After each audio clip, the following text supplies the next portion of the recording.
Olá pessoal, tudo bom? Eu sou Gisele Oliveira, psicóloga, e hoje eu vim aqui a convite do canal Me Fala, Eu Te Ajudo, para falar um pouco sobre a ansiedade na quarentena e também dar algumas dicas de como a gente consegue lidar com esse momento, ok?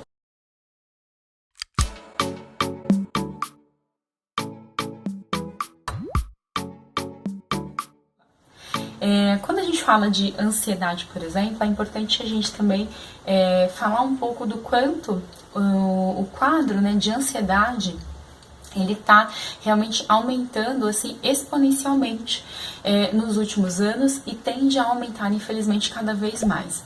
A situação de pandemia que nós estamos vivenciando, ela infelizmente agravou e muito essa situação. Então, nós temos aí o Brasil como um dos países que mais tem pessoas que sofrem de ansiedade ou tiveram aí, né, algum quadro de clínico de ansiedade no mundo. Então, a gente tem já aí instaurado uma preocupação bem significativa. Fora da pandemia, a gente já tem uma preocupação em relação à ansiedade. Com a pandemia, isso fica aí mais agravado. Isso por quê? Porque a gente tem, e nós estamos num momento realmente de muitas incertezas, então nós acabamos ficando muito mais frágeis, muito mais vulneráveis a esse momento, a situações que normais do nosso dia a dia a gente levaria de forma tranquila, essas mesmas situações agora, nesse momento de pandemia, a gente está ficando muito mais reativo, a gente está ficando muito mais emotivo com isso, a gente está tendo uma reação emocional muito mais intensa, muito mais forte, e isso acaba prejudicando também o nosso corpo, a nossa saúde física e mental. Então, quando a gente fala, por exemplo, de ansiedade, a gente está dizendo de preocupação excessiva, né, intensa e persistente, além dessa questão aí do medo, né? Então, medo que de situações do cotidiano mesmo. O medo que, na verdade, ele é importantíssimo pra gente. Ele faz com que a gente tenha aí, faz com que a gente sobreviva todos os dias. Então, a gente tem aí uma situação de perigo, a gente tem que ter uma ação de luta ou fuga, a gente tem que ter algum tipo de ação. A gente tem que pensar sobre algo para fazer, então a gente tem que realmente dar andamento nisso. Então, o medo traz aí diversos sintomas associados e que é importante para a nossa sobrevivência. Só que, no momento atual, no momento em que a gente acaba tendo aí muito mais cobranças externas, seja pelo trabalho, pela família, cobranças externas, pelo nosso perfeccionismo, pela minha autocrítica, pela minha, né, diversas outras questões, a gente acaba tendo isso muito mais, de forma muito mais elevada, e esse medo acaba sendo muito recorrente, talvez não diário, mas muito mais recorrente, né? Então, isso é muito importante, ficar realmente atento e realmente perceber aí quando a gente está falando de uma ansiedade de repente leve, ou de uma ansiedade talvez num grau moderado ou grave, ou um quadro clínico relacionado também a um transtorno, né, de ansiedade. Então, tudo isso precisa ser muito bem averiguado e é importante eu estar atento aos sintomas do meu corpo, aos meus sintomas emocionais, para tomar ações sobre isso. Então, o que a gente tem aí de alguns sintomas que a gente tem, por exemplo, muito comuns em quadros de ansiedade. A gente tem a questão da insônia, eu não durmo direito, eu demoro para dormir, tô dormindo menos, enfim, né? Então, alguma questão relacionada à insônia. A gente tem aumento da raiva, geralmente, eu fico muito mais irritado, com muito mais facilidade.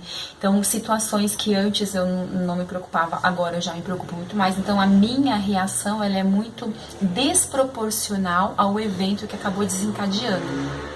Então, isso acaba realmente trazendo pra gente um indicador muito significativo. A gente tem também a ruminação, que é ficar pensando o tempo todo sobre o que eu preciso fazer, ou preocupado com o que eu não fiz, que deveria ter feito e coisas do tipo. Então, eu fico ruminando aquilo ali o tempo todo, isso também acaba sendo um outro indício. A gente tem a diminuição da concentração, dificuldades relacionadas à memória, mau humor. Então, não só eu percebo que estou mal-humorado, né, mas pessoas, às vezes, à minha volta falam: nossa, você está muito mal-humorado ultimamente, né?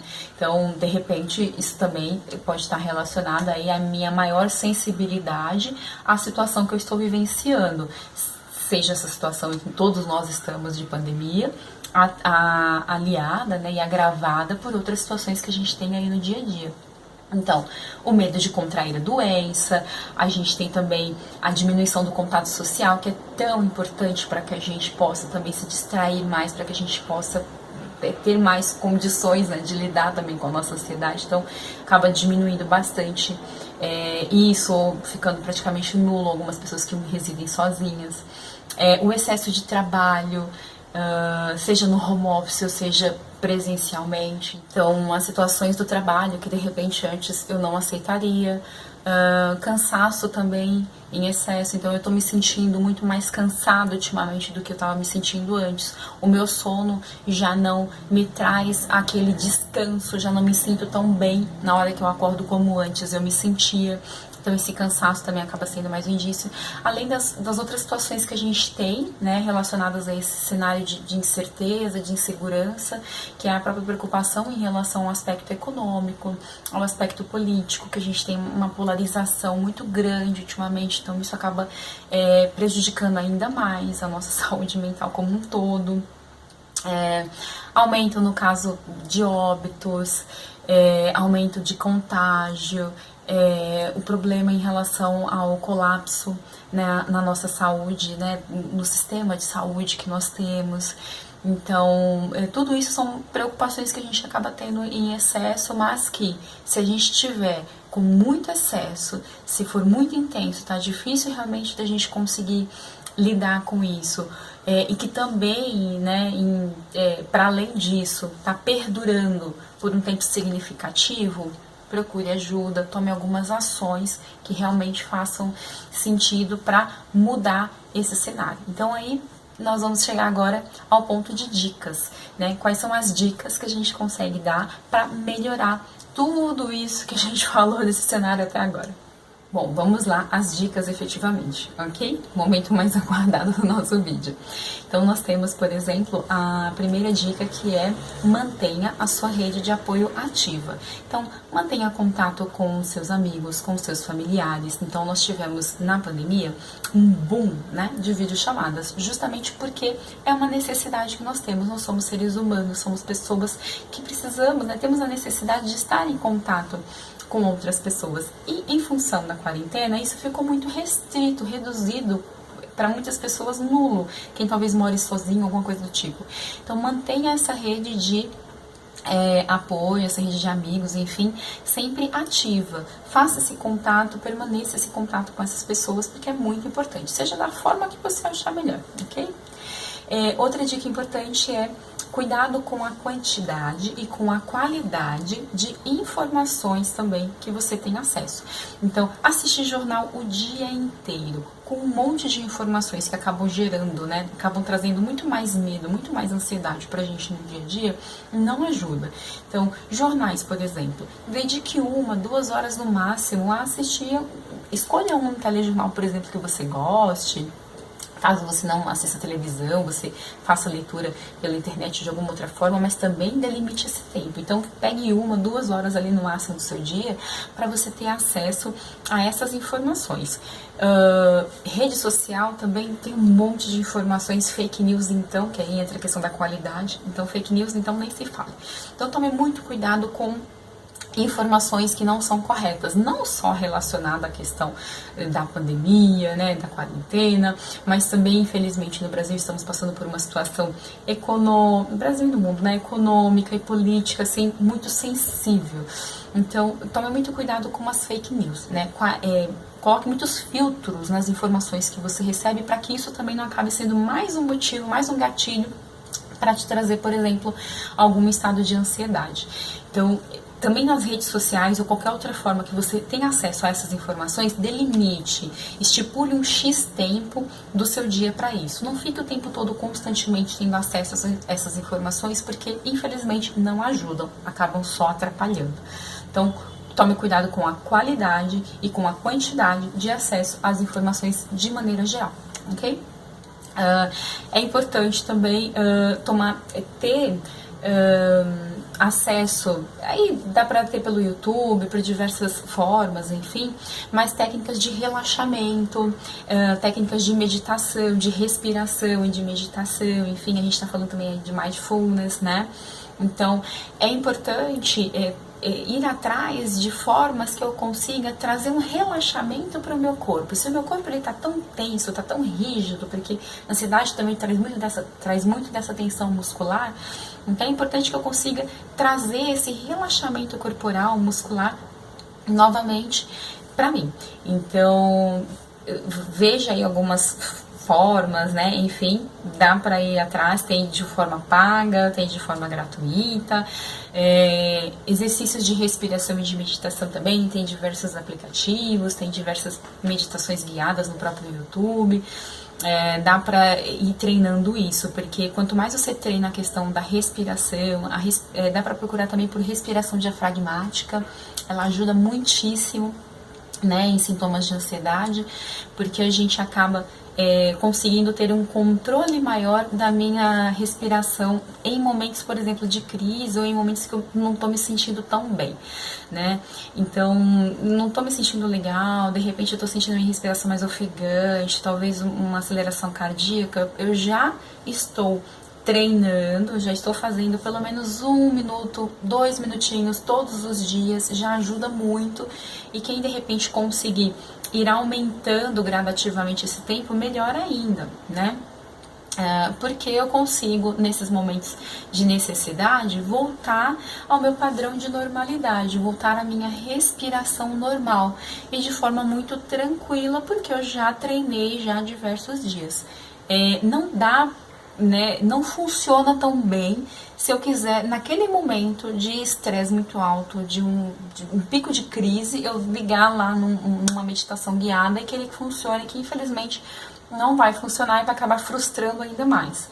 Então é um processo realmente de paciência, é um processo de treino, tem que fazer todos os dias, é muito importante. Tem até, inclusive, diversas meditações guiadas para dormir, para indução do sono, inclusive para algumas pessoas que têm essa dificuldade com relação ao sono também, junto com uma higiene do sono ali, dá também para procurar, eu não vou explicar tantas informações, senão fica demais no vídeo, né?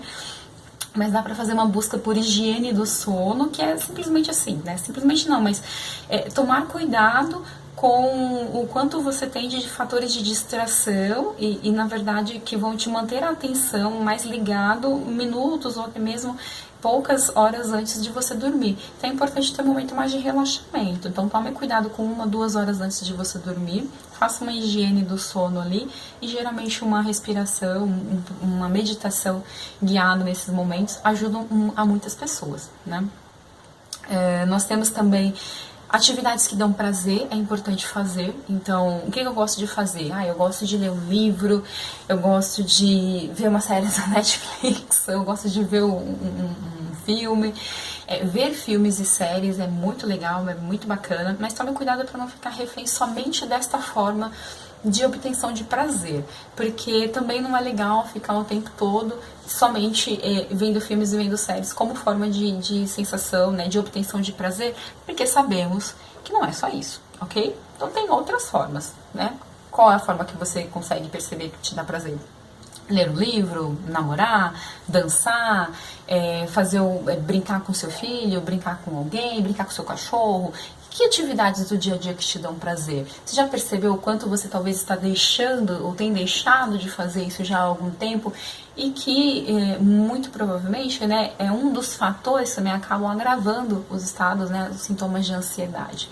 Então, aumente atividades que te dão prazer, que ajuda muito nesse processo. Junto com isso, entra também a atividade física, é fundamental.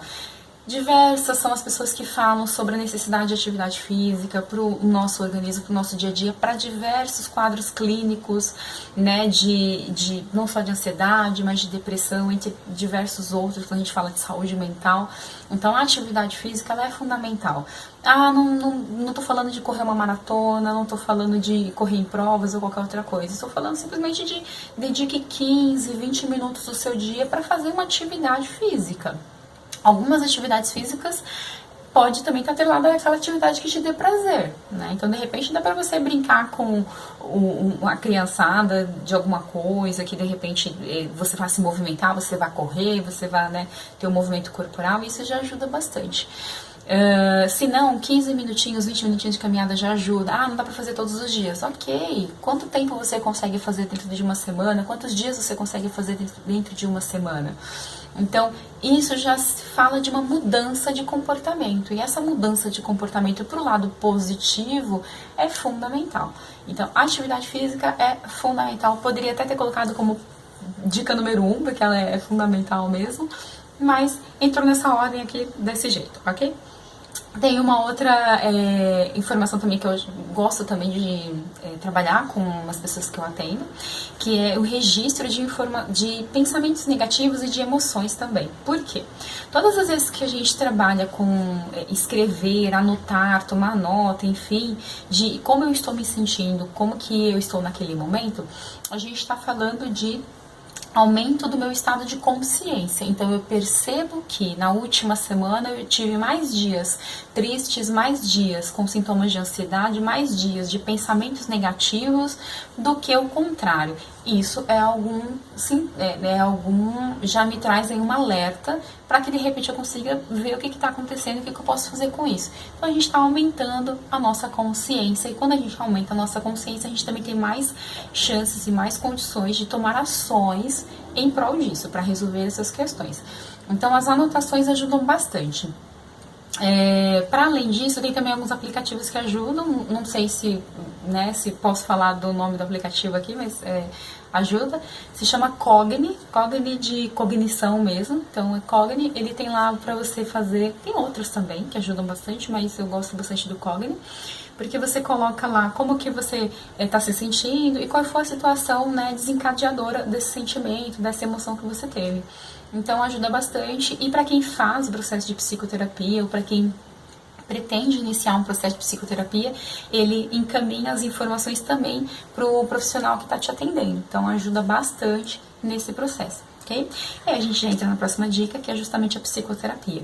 Busque um psicólogo, um profissional realmente qualificado da área, para te auxiliar nesse processo de autoconhecimento, de percepção do que está acontecendo contigo, se tem ou não já algum quadro clínico instaurado e o que pode ser feito aí diante disso.